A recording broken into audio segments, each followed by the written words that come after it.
मेरे हबीब ने किस कदर औरतों को अहमियत दी, कितनी फजीलत दी, कितने उनके बारे में नरमी रखी। और औरत को कहा जाता है तू बाहर निकल, बाहर आ, बाहर आ, देख तेरे लिए क्या। कॉलेज में पढ़ता था,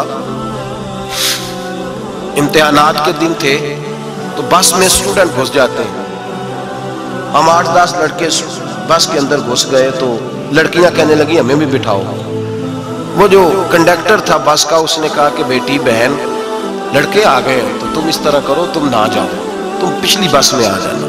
लड़कियां जोर जोर से बोलने लगी, कहने लगी हमारे बराबर के हुकूक हैं, लड़के बिठाए हैं तो हमें भी बिठाओ, हुकूक जो बराबर के हमें भी बिठाओ। अब वो मजबूर हो गया, पीछे हट गया। वो 8-10 लड़कियां भी चढ़ आई, लड़के सीटों में बैठे हुए तो कहने लगे उठो, शर्म नहीं आती, लेडीज को इज्जत दो, जगह दो। एक नौजवान बीच में से बोला, कहने लगा तुम्हारे बराबर के हुकूक है, हम खड़े होके जा सकती हैं, तुम नहीं जा सकती। बराबर के हुकूक है तो जबर भी बराबर का बर्दाश्त करो। चुप कर गई। कहने लगे आज के बाद ये ना कहना बराबर के हुकूक है, आज के बाद ये कहना कि औरतों की इज्जत के हुकूक है। बराबर के हुकूक मांगने में इसकी कमजोरी है। इज्जत के हुकूक, बैंक में बीबियां बिल जमा कराने आती हैं तो उन्हें इज्जत का हक मिलता है, इज्जत का।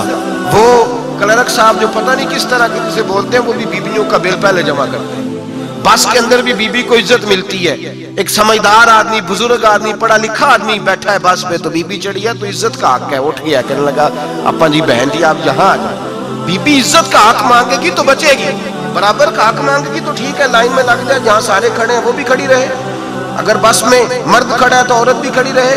बराबर के हुकूक मांगने में औरत को नुकसान है, बराबर के हुकूक मांगने में औरत के लिए तकलीफ है, औरत के लिए नुकसान है। हाँ, अगर इज्जत का हक मांगेगी तो फिर इसको अल्लाह वकार अता फरमाएगा, फिर अल्लाह इसको बुलंदी अता फरमाएगा। मेरे हबीब करीम सैयद आलम सल्लल्लाहु तआला अलैहि वसल्लम ने औरत को जो हक दिया वो इज्जत वाला हक दिया है। औरत को जो हुजूर ने हुकूक दिए वो वकार वाले।